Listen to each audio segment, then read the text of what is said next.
প্রিয় BA BSc এবং বিকমের first সেমিস্টারের ছাত্রছাত্রীরা, আজকে আমি যে বিষয় নিয়ে আলোচনা করব সেটি হচ্ছে তোমাদের যাদের কনস্টিটিউশনাল, প্রত্যেকেই তোমাদের কনস্টিটিউশনাল ভ্যালু রয়েছে, যাদের কেন বলছি, তোমাদের বিএ বিএসসি বিকম প্রত্যেকেরই কনস্টিটিউশনাল ভ্যালু এবং এনভায়রনমেন্টাল স্টাডিজ এবং কম্পালসারি ইংলিশ এই পেপারটি, এই তিনটি পেপার রয়েছে। তো আজকে আমি তোমাদের কনস্টিটিউশনাল ভ্যালু থেকে আমি মক টেস্ট পেপার সেট 1 আগেই আলোচনা করে দিয়েছি। তোমাদের কম্পিউটারাইজ টাইপ করা, তোমরা অনেকেই বলেছো কম্পিউটারাইজ টাইপ করে স্যার দিলে খুব সুবিধা হয়। তো তোমাদের জন্য প্রথম মডেল প্র্যাকটিস সেট আমি দিয়ে দিয়েছি অলরেডি। আজকে মডেল প্র্যাকটিস সেট 2 আমি তোমাদের বলেছি প্রত্যেকটা সেট 2, 3 করে আমি মডেল প্র্যাকটিস সেট দেবো, যেগুলো প্র্যাকটিস করলে তোমরা 100% প্রশ্ন কমন পাবে। তো আজকে প্র্যাকটিস সেট 2টি তোমরা দেখে নাও। তোমাদের প্রত্যেকটা পেপার সেট করা চলছে, তোমরা এক এক করে তোমরা পেয়ে যাবে। তোমাদের ইতিহাস, পলিটিক্যাল সায়েন্স, কনস্টিটিউশনাল ভ্যালুর, এএনভিএসের প্রত্যেকটা মডেল প্র্যাকটিস সেট আমি অলরেডি প্রথম সেটগুলো দিয়ে দিয়েছি। সেকেন্ড সেটগুলো তোমরা পেয়ে যাবে। তো কনস্টিটিউশনাল ভ্যালুর সেকেন্ড সেটে দেখো কী কী প্রশ্ন নির্বাচন করা হয়েছে। তো দেখে নাও আমাদের মডেল বা মক টেস্ট পেপার। মডেল 1 থেকে আমাদের নিচের একটি প্রশ্নের উত্তর দাও, প্রতিটি 400 শব্দে, 1x25। তো প্রথম প্রশ্ন হচ্ছে, দেখো, ভারতের সংবিধানের বৈশিষ্ট্যগুলি লেখো। ভারতের সংবিধানে উল্লেখিত সাম্যের অধিকার আলোচনা করো। আমি বলেছি সাম্যের এবং স্বাধীনতার এই দুটি অধিকারই তোমরা ভালো করে পড়ে নেবে, ঠিক আছে।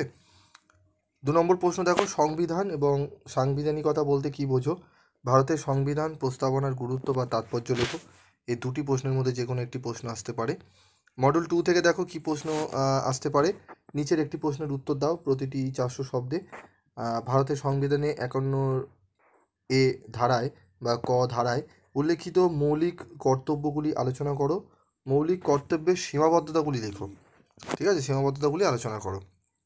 এই প্রশ্নটি খুবই গুরুত্বপূর্ণ।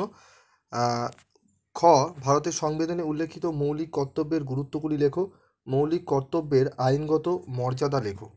ভারতের সংবিধানে উল্লেখিত মৌলিক কর্তব্যের গুরুত্ব লেখো, মৌলিক কর্তব্যের আইনগত মর্যাদা লেখো, ঠিক আছে।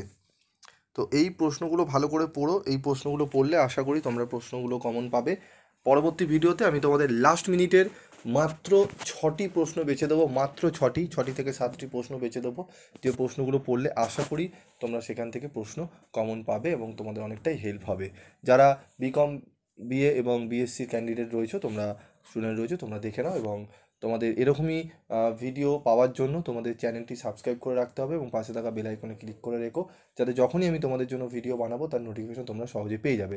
এবং তোমাদের যদি প্রয়োজন হয় যে স্যার আমাদের এই মডেল প্র্যাকটিস সেটগুলো পিডিএফ দিতে, তাহলে তোমরা ওয়েট করো, আমি তোমাদের প্রত্যেককে পিডিএফ নোটস দিয়ে দেবো ফ্রি অফ কস্টে। আমি তোমাদের কোশ্চেনের পিডিএফ নোটস দিয়ে দেবো। এবং যারা কোশ্চেন অ্যান্সারের বড় পিডিএফ নোট, যের মধ্যে অ্যান্সার থাকবে, অ্যান্সার সহ চাইছো, তারা সামান্য রেমুনারেশন বিনিময়ে, একদম সামান্য রেমুনারেশন রয়েছে, তারা রেমুনারেশন দিয়ে কালেক্ট করে নিতে পারো, ঠিক আছে। যাদের সমস্যা রয়েছে, আর্থিক সমস্যা যদি থাকে, সেক্ষেত্রেও তোমরা জানাবে, আমি চেষ্টা করব যতটা সম্ভব তোমাদেরকে হেল্প করার, ঠিক আছে। আজকের মতো এটুকুই, দেখা হচ্ছে পরবর্তী ভিডিওতে।